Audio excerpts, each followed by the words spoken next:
Selamat berjumpa kembali.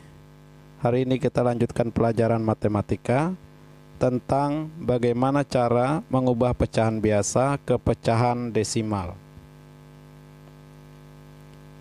Tujuan pelajaran kita kali ini diharapkan pada akhir pelajaran siswa dapat mengubah pecahan biasa menjadi pecahan desimal. Bagaimana cara mengubah pecahan biasa menjadi pecahan desimal? Mari sama-sama kita simak penjelasan berikut ini. Kita lihat contoh yang pertama.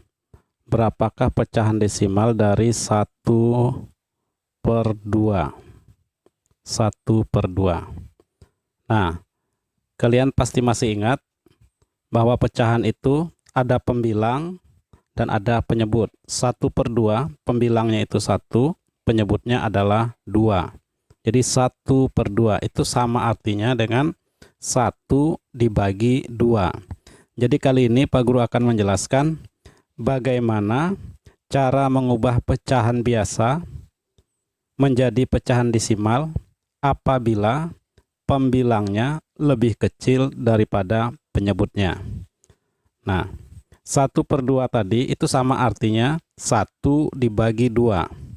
Konsep dasar pembagian itu adalah pengurangan berulang. Maka kali ini Pak Guru akan ajarkan bagaimana cara mengubah pecahan biasa menjadi pecahan desimal dengan pengurangan berulang.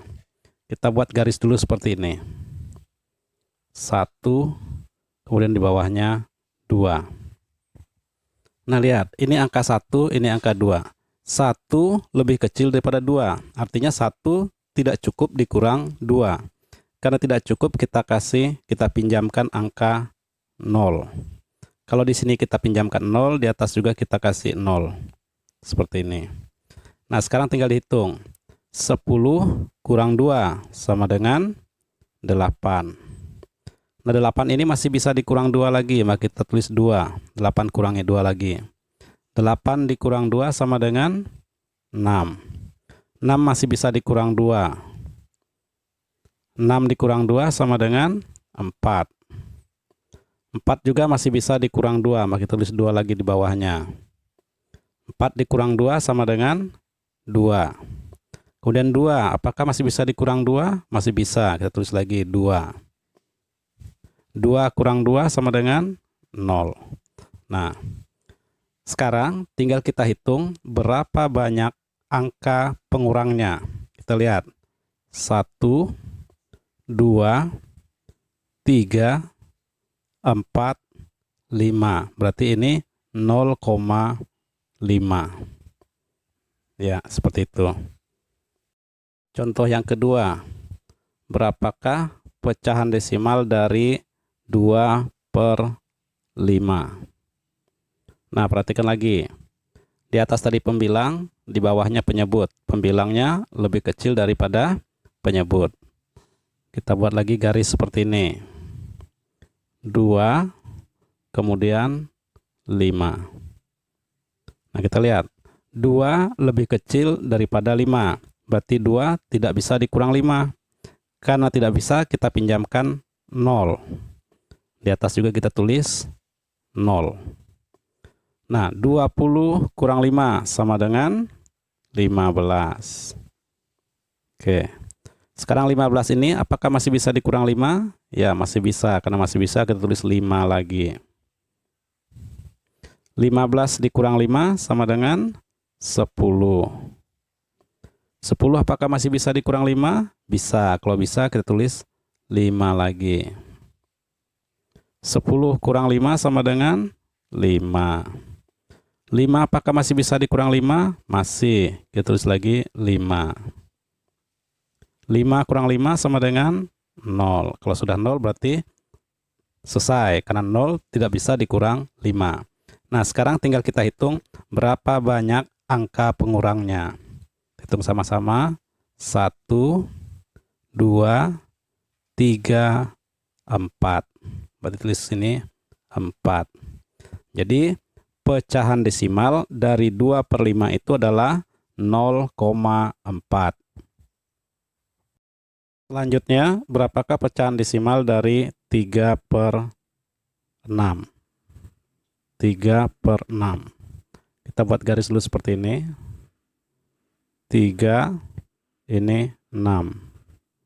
Nah, 3 ini lebih kecil daripada 6, otomatis 3 tidak bisa dikurang 6. Oleh karena itu kita pinjamkan angka 0. Kalau di sini diberi angka 0, di atas juga kita beri angka 0. 30 kurang 6 itu sama dengan 24.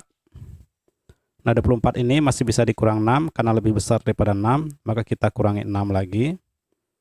24 dikurang 6 itu 18. 18 juga masih bisa dikurang 6 karena lebih besar daripada 6. 18 kurang 6 itu sama dengan 12.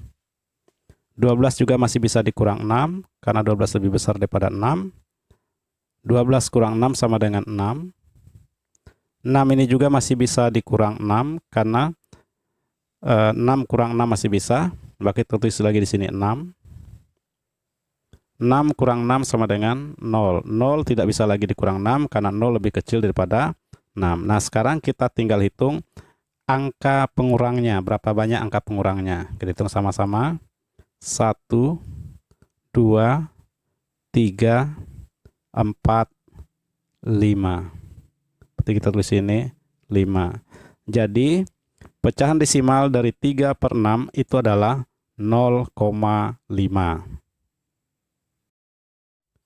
Contoh selanjutnya, berapakah pecahan desimal dari 1 per 3?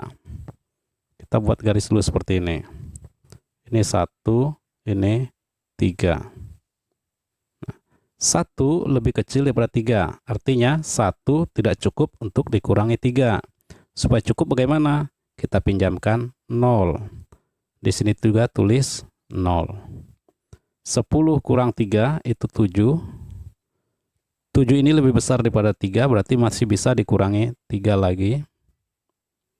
7 kurang 3 itu sama dengan 4. 4 juga lebih besar daripada 3, berarti masih bisa dikurangi 3. Kita kurangi 3 lagi. 4 kurang 3 sama dengan 1. Nah, 1 ini lebih kecil daripada 3, berarti tidak bisa dibagi 3. Oke, sekarang kita buat batasnya dulu ini. Buat batas seperti ini dulu. Nah, sekarang kita tinggal hitung angka berapa banyak angka pengurangnya. Kita lihat. 1, 2, 3. Maka kita tulis ini 3. Nah, tadi 4 kurang 3 itu masih tersisa 1. Nah, 1 ini kita juga harus kurangkan dengan angka 3. Jadi tetap kita kurangkan angka dengan angka 3. Tapi di belakang batas ini. Nah, 1 dikurang 3 itu tidak cukup. Kita pinjamkan 0. Nah, karena sudah di belakang batas, maka ketika kita mengurangkan 0 di sini, di atas tidak usah ditulis 0 lagi. Karena dia di belakang koma. Maka hanya pinjamkan 0 di sini tanpa menyimpan 0-nya di atas. Nah, sekarang kita hitung 10 kurang 3. 10 kurang 3 itu 7. 7 lebih besar daripada 3, berarti masih bisa dikurang 3 lagi. 7 kurang 3 itu sama dengan 4.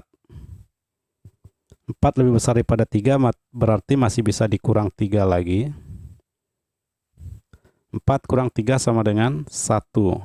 1 tidak bisa lagi dikurang 3, karena 1 lebih kecil daripada 3. Oke, sekarang tinggal kita hitung berapa banyak angka pengurangnya di belakang batas ini, di belakang batas. Berarti yang ini, yang depannya ini tadi, ini tidak usah lagi. Kita hanya hitung yang di belakang. Angka pengurang yang di belakang batas. Berarti 1, 2, 3. Berarti ada 3. Nah, ini masih ada 1 lagi. Nah, 1 yang ini juga seharusnya kita bagi dengan 3 juga. Tapi hasilnya akan sama. Karena hasilnya juga akan 3, 3, 3, 3. Jadi 1 per 3 pecahan desimalnya itu adalah 0,33. Selanjutnya kita akan lihat bagaimana cara mengubah pecahan biasa menjadi pecahan desimal, tetapi pembilangnya lebih besar daripada penyebut. Misalnya 5 per 2. 5 per 2. Nah, ini pembilangnya 5, penyebutnya 2. Artinya pembilangnya lebih besar daripada penyebut. Nah, caranya sama seperti tadi. Kita buat dulu garis. Ini 5, ini 2. Nah, sekarang perhatikan. 5 lebih besar daripada 2. Karena 5 lebih besar, maka kita tidak perlu pinjamkan 0 seperti tadi, seperti sebelumnya. Karena 5 besar daripada 2. Jadi kita langsung hitung, dikurangkan. 5 kurang 2. Itu sama dengan 3. 3 ini juga masih besar daripada 2, berarti bisa dikurang 2. 3 kurang 2 sama dengan 1. Nah, 1 ini tidak bisa lagi dikurang 2, karena 1 lebih kecil daripada 2. Kita buat garis pembatasnya. Nah, sekarang tinggal hitung ada berapa buah angka pengurangnya. Kita lihat. 1, 2. Maka tulis di sini 2. Nah, pembatas ini menunjukkan koma. Pembatas ini untuk menunjukkan komanya. Nah, sekarang ini tadi masih tersisa 1. Berarti kita akan menghitung angka yang berada di belakang koma. Nah, 1 ini tetap kita kurangkan dengan angka 2. Nah, 1 lebih kecil daripada 2. Artinya 1 tidak cukup dikurangkan dengan 2. Maka kita pinjamkan 0. Nah, di sini karena di belakang batas dan batas tadi adalah menandakan koma, maka ketika meminjam 0 di sini, kita pinjamkan 0 sini, jangan lagi tulis 0 di atasnya. Tapi langsung dihitung. 10 kurang 2 itu sama dengan 8. 8 lebih besar daripada 2, berarti kita kurangkan 2 lagi. 8 kurang 2 itu 6. 6 lebih besar daripada 2, berarti kita kurangkan 2 lagi. 6 kurang 2 sama dengan 4. 4 lebih besar daripada 2, berarti kita kurangkan 2 lagi. 4 kurang 2 sama dengan 2. 2 kurang 2 masih bisa, kita kurangkan 2 lagi. Di sini 2 kurang 2 sama dengan 0. Nah, sekarang kita tinggal hitung berapa banyak angka pengurang di belakang batas ini. Yang ini tadi sudah kita hitung. Berarti kita mulainya dari belakang batas. Berarti 1, 2,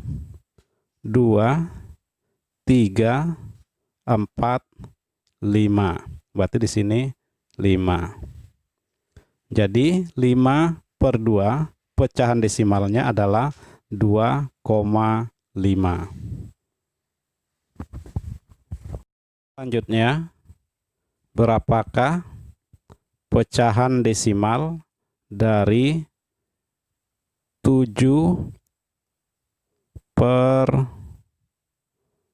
5. 7 per 5. Berapakah pecahan desimal dari 7 per 5? Kita buat dulu garis seperti ini. 7 per 5. Nah, 7 lebih besar daripada 5. Artinya 7 bisa dikurang 5 tanpa meminjamkan angka 0. Nah, kita hitung. 7 kurang 5 itu sama dengan 2. Nah, 2 ini lebih kecil daripada 5. Berarti 2 tidak bisa dikurang 5. Maka ini kita buat batasnya. Seperti ini. Nah, sekarang tinggal lihat ada berapa buah angka pengurangnya, yaitu hanya 1. Maka di sini tulis 1. Ingat, batas ini tadi menunjukkan koma. Nah, sekarang lihat, ini angka 2. 2 ini kita akan akan kurangkan juga dengan 5. Akan kurangkan juga dengan 5. 2 dikurang 5 itu tidak cukup karena 2 lebih kecil daripada 5. Kita pinjamkan angka 0. Karena 0 tadi di belakang batas ini, maka 0 ini tidak usah ditulis di atas. Tidak usah ditulis di atas. Sekarang tinggal dihitung. 20 kurang 5 itu 15. 15 lebih besar daripada 5, berarti masih bisa dikurang 5 lagi. Sama dengan 10. 15 kurang 5 itu sama dengan 10. 10 juga masih besar daripada 5, berarti masih bisa dikurang 5. 10 kurang 5 itu sama dengan 5. 5 ini masih bisa lagi kita kurangkan dengan 5. 5 kurang 5 itu sama dengan 0. Nah, 0 ini sudah habis, tidak bisa lagi dikurang dengan 5. Nah, sekarang kita tinggal hitung berapa banyak angka pengurang di belakang batas atau di belakang koma ini. Yang ini tadi sudah, berarti kita hitungnya mulai dari sini. 1, 2, 3, 4. Berarti ini 4. Jadi pecahan desimal dari 7/5 itu adalah 1,4. Demikian penjelasan materi untuk kali ini. Semoga bermanfaat dan terima kasih.